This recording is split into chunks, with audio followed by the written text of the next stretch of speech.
The week's parsha starts off delineating the borders of Eretz Israel, the land of Israel. An interesting note: why were we sent to the land of what is today the land? What is today Israel? It's in the middle of everywhere.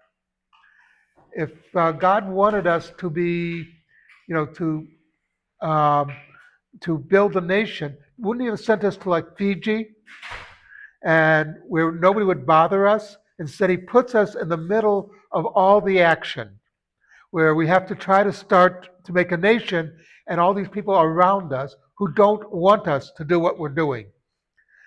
Uh, so it's a very interesting question. And the answer, of course, is the obvious. Our job is not just to keep the Torah, but to be a light unto the nations, to show them this is the way you're supposed to behave. In the repetition of the Esrat Dibrot, the Ten Commandments, remember, Moshe is not just talking, he's talking to a totally different generation. These people don't have a memory of Egypt. They never experienced it. That's why in this week he says Shamor and not Zachor. He says to keep and not to remember.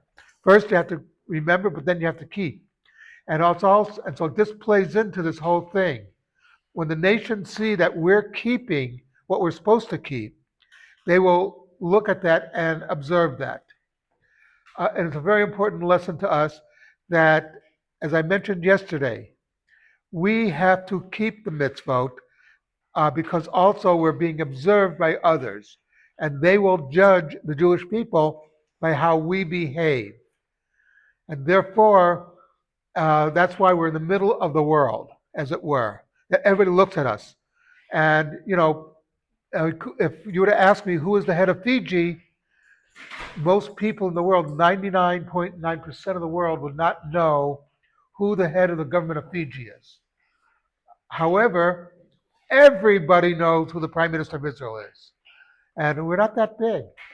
But it's because they observe us, and we are there to lead the people to live better lives, to remember that there is a God in the world. Something to think about, Kaddish Rabbanim.